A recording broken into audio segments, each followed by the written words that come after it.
Look, I won't presume to talk for Air Force. I'm not sure. I haven't seen Ben Cook in here, but he'd be the guy to do that. I can talk about Jericho though, and for those who don't know, Plan Jericho is Air Force's disruptive innovation program, and we've been given a concept at the beginning of 2019 called augmented intelligence with 4 main lines of effort. Specifically, the 2 of those 4 lines of effort relate to what we're talking about today. That being autonomous processing and human-machine augmentation.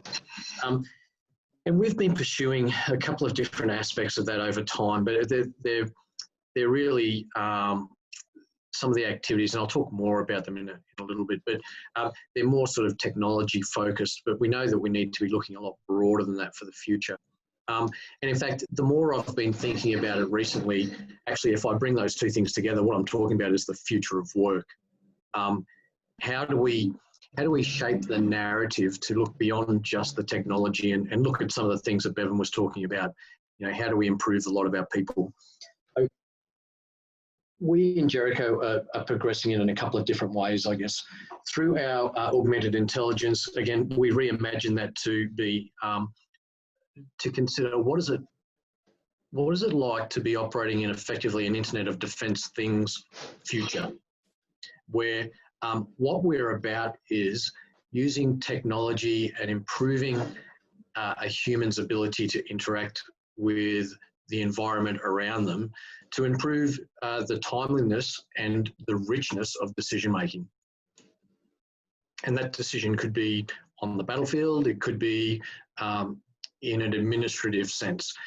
How do we, in fact, I'll take a step back. You know, I'm looking at the broad audience on this call, and I'm pretty sure most of us would interact with this Internet of Things world today. Many of us would have a military Alexa in our house, an Alexa or a Google Assistant, certainly a Siri on their phones. And so you've interacted with your world in new ways.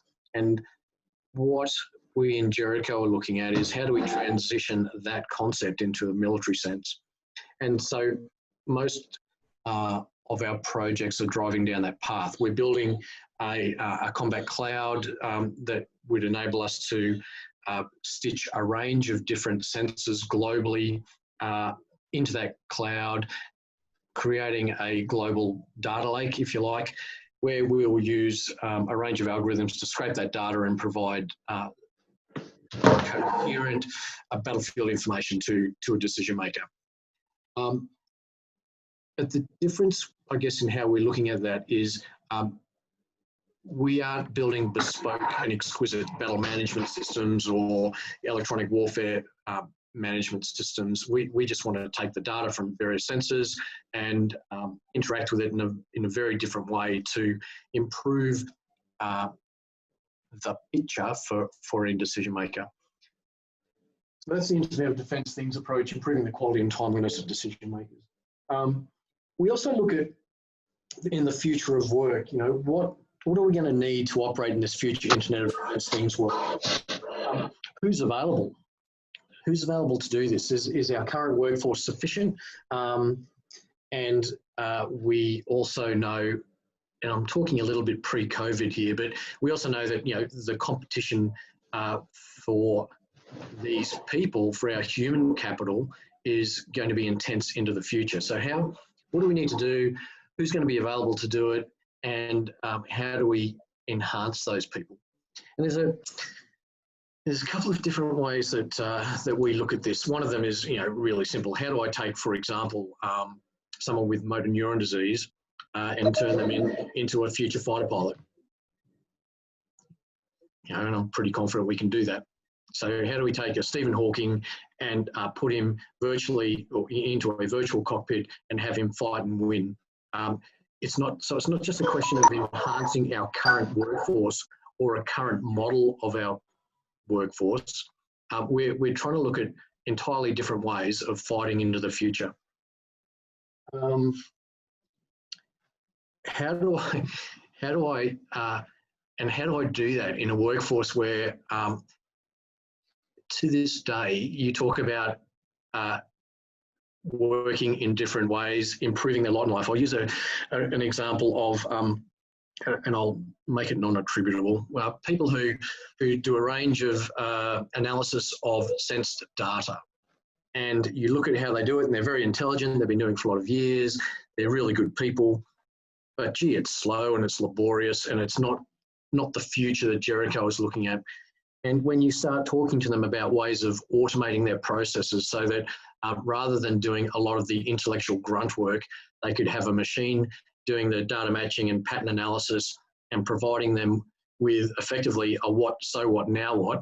For those of you who are fans of the Marvel universe, think of a Jarvis type construct, gathering data as a digital chief of staff and providing recommendations to the human to let them make those richer, more timely decisions. You start talking about that with our current workforce, and the first thing that they think of is the loss of their job.